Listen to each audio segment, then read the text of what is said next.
Hello everybody, welcome back to my channel. Today we're reacting to the Michael Jordan Come Fly With Me 1989 documentary. We just finished the Michael Air Jordan documentary, already did The Last Dance on Netflix. YouTube made me take it down, gave me a copyright strike. That's why you can't find it anymore. But now we're going to check out the Come Fly With Me 1989. I'm intrigued by this one because this is before he became the GOAT.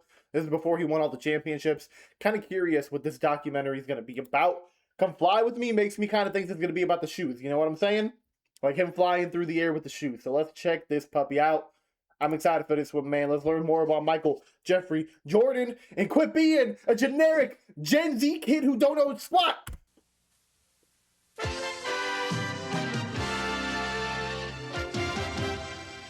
Dude, what a beat. Do, do, do, do.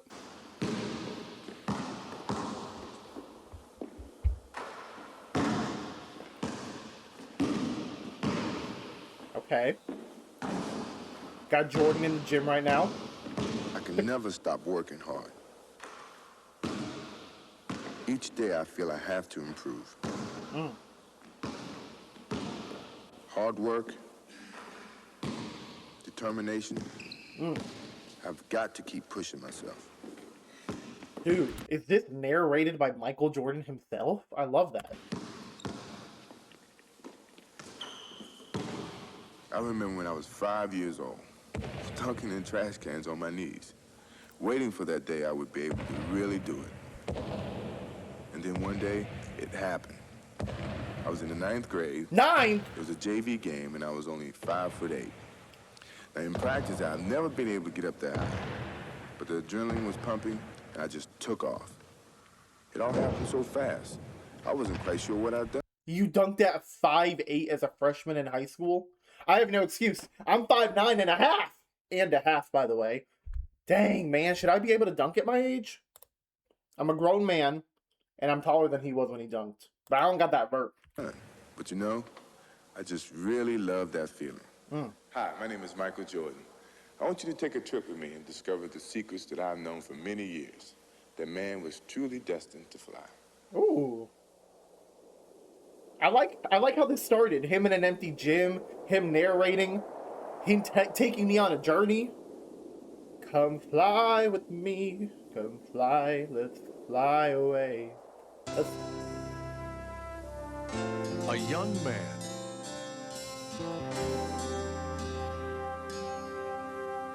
with dreams of greatness on the baseball diamond.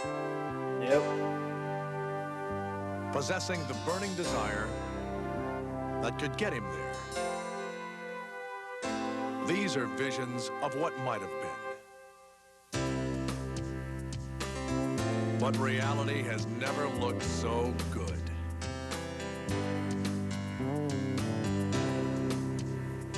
Yesterday's Little League hero has become today's most captivating athlete. Okay. His elegance on the court has transformed the game into an art form. Beautiful layup. What is this music? Kind of feels like elevator music.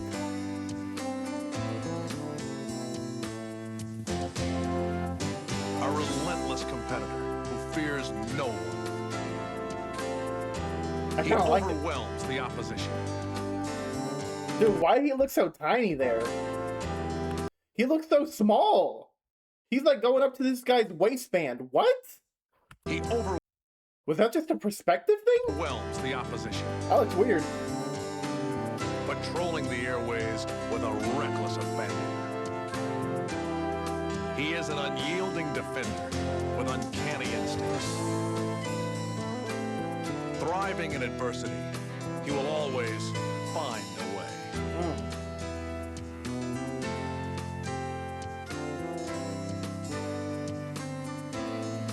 And while strength is usually found in numbers, Yep. his comes from within. I'll tell you a story that I think summed the whole thing up.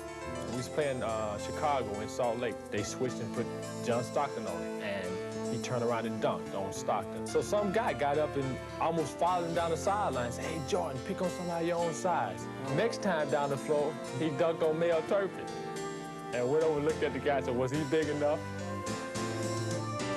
His astounding ability seems It's a good story. It's a great story, dude. It's a great story. I feel like Jordan didn't really beef with the fans too much from the stories I've heard. It's been more beefing with different players saying things like trash talking. So it's fun to hear him trash talk the fans back. I don't know, maybe he did trash talk the fans more than I thought he did. You'll have to let me know in the comments below. But I feel like it's normally like some player gets cocky, starts trash talking, and then Jordan shuts him down. boundless. The guy literally is embarrassing the league. He's that good. He's a phenomenal player. There isn't anything he can't do. Michael in for the left side, jammed it right over Rollins. Michael Jordan. And in his quest for perfection, he takes the game to new heights. The perfect player to me is probably 6'5", 6'6", 200 pounds. Jump like Michael Jordan, wear number 23 like Michael Jordan, and shoot like and play like Michael Jordan.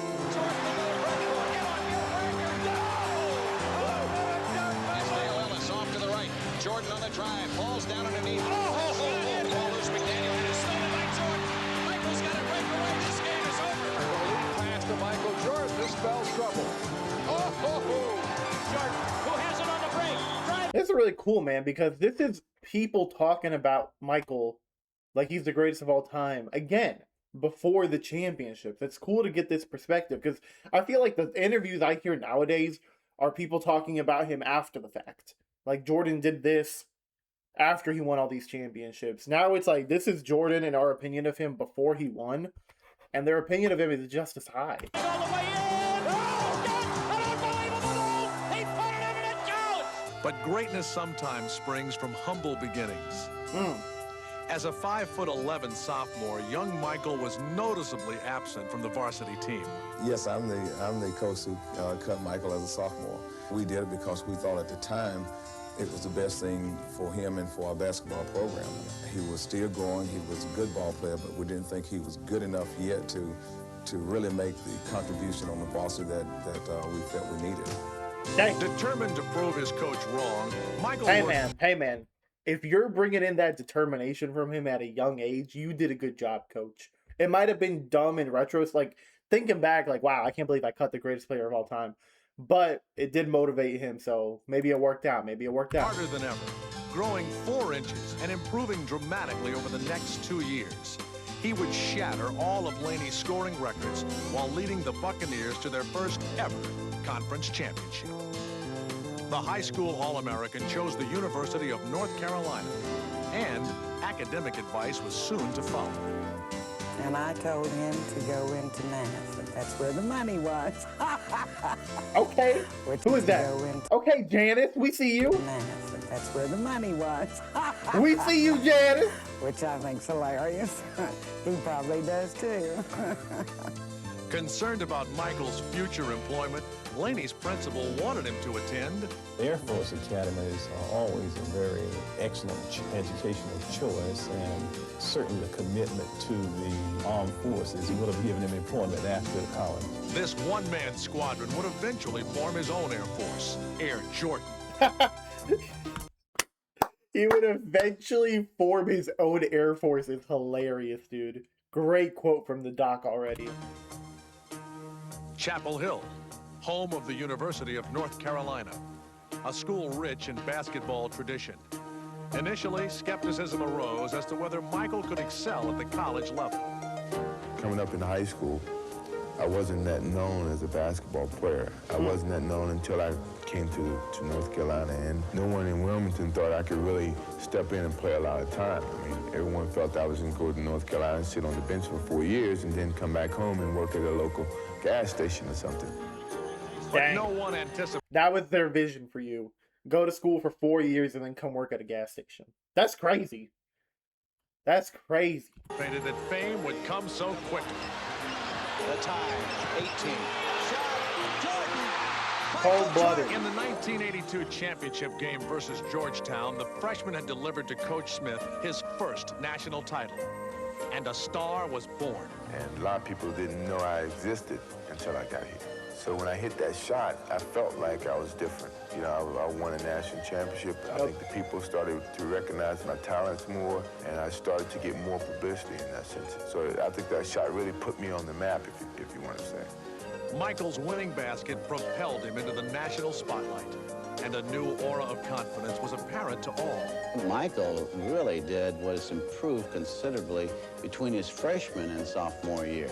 He grew a couple inches, he matured physically, and just became a sensational player. He was very inconsistent as a freshman, but he's one of the most competitive ones we've ever had in our drills. He wanted to get better, and then he had the ability to get better. Yep. There's a steal by Doherty. Here comes Michael Jordan. Matt Doherty passes to Jordan. I guess that is a pretty fitting end to the ballgame. Jordan, look at that! Kenny Smith looking for Jordan. In practice, Michael barraged his teammates with his game-time moves. We always had to go against each other every day, and trying to stop him it was a joke, really. Of course, we had to force him baseline, and he'd get around the baseline. Dude, the fact that we're getting like former teammates, former coaches, high school teachers, like we getting people I never heard talk about Michael Jordan now talking about Michael Jordan. This is a dope documentary, dude. Especially for people who don't know him before the championship. It's so cool. It was dunk, and then you go in the locker room after practice, and he would remind you all night long. Boy, take off that turtleneck. It's not working. It didn't work back then. It doesn't work now. Jordan coasted through his sophomore campaign, capturing Player of the Year honors. But the pressures of a #1 ranking hindered his play early in his junior season. The excessive expectations had him trying too hard to please others, and he needed guidance to redirect his focus. Coach Smith could notice it. I mean, he showed me film from my sophomore year and the beginning of my junior year, and it looked like a total different person. It made me see exactly what success had done to me, and I was able to deal with it from that point on. I remember we were playing NC State, and I cut my hair. I was bald-headed. I said, I'm washing away with the way I started off with the season. I set my own expectations of myself, and I just started to play better basketball. Michael would rebound beautifully. About 14. Rebound. Dominate the competition, and go on to lead the ACC in scoring. Bang. But after being named the top collegiate in the nation for the second consecutive season, he made the difficult decision to walk away from Chapel Hill and forego his senior year. Now, someone told me he still graduated, right? Did MJ graduate college? Someone told me when he injured his foot. No, Michael Jackson. Come on, dude. Michael Jordan. Michael Jordan did graduate from college. He graduated in '86. Yeah. Someone told me when he hurt his foot, because this documentary said he forewent his final year. Somebody told me when he hurt his foot, he finished his schooling, which is kind of dope. And I hope they cover that in the documentary. But someone told me that, and I was like, what? I never thought the man graduated. Well, to tell you the truth, I really just decided, I guess, an hour and a half ago. I didn't know I was, 50-50, and I talked to Coach this morning, and, he helped me, and my parents helped me, and... Dude, how did he have cameras following him around like that back in college? How did we even have this footage? Thing looks bright for me, and it's, I think the future holds, hopefully, the best for me, and I just, I felt that would be better for me to start now, while I'm young. Although Michael left school early, he would fulfill his graduate requirements the following year. More immediately, he was about to become the He ended up doing it the following year. That's what they said. That's what I heard. cornerstone of a rebuilding Chicago franchise. The Chicago Bulls pick Michael Jordan of the University of North Carolina. Dude, the draft looked so different back then compared to now. What the heck? Chicago franchise. The Chicago Bulls pick Michael Jordan. Whoa, that looks so different, man. In preparation for the Los Angeles Olympics, Jordan led Team USA to a 9-0 record in a series of exhibitions against NBA talent. 9-0 record versus real NBA talent. How did he go number 3? How did he not go? I know Hakeem was amazing, but how did Sam, I can't remember which Sam it was because there was a Sam before him and after him. How the heck did he go number 3?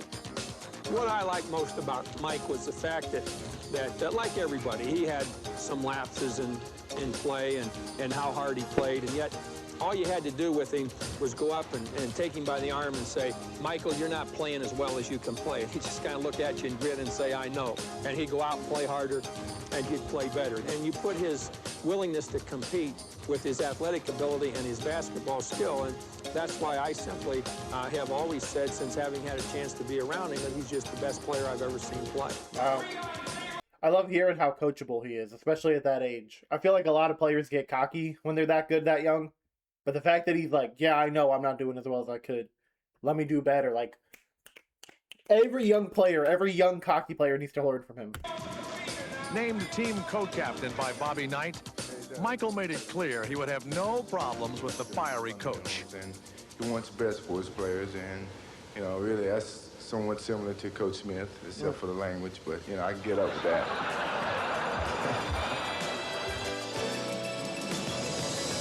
That's funny. When the moment arrived, Michael was all business. Okay, beat. The 23rd Olympiad would provide the forum.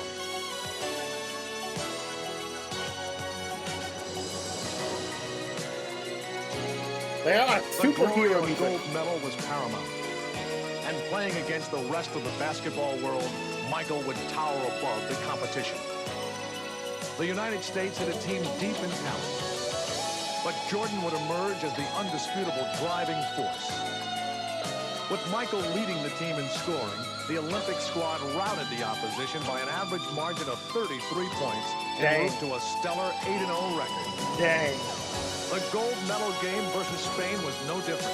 Spearheading the blowout was the skinny kid from Wilmington, whose Olympic brilliance will always be remembered. I wonder if Portland watched the entire Olympics and they're like, crap, we really messed up. We really messed up with who we drafted.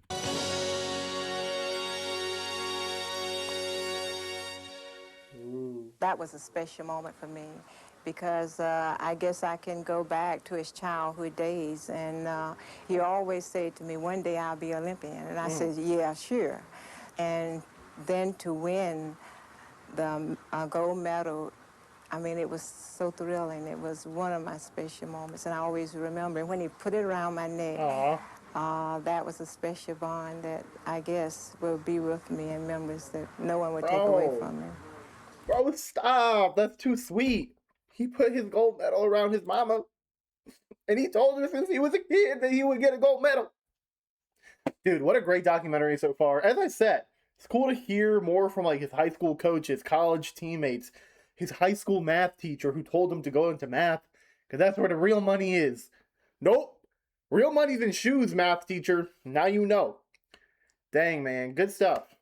Good stuff, documentary. I like that we're focusing on Jordan before he became the GOAT, because it's a different perspective. It's different stories than what we've normally heard. So thank you to the person who recommended this to me. Who was it? I took a screenshot.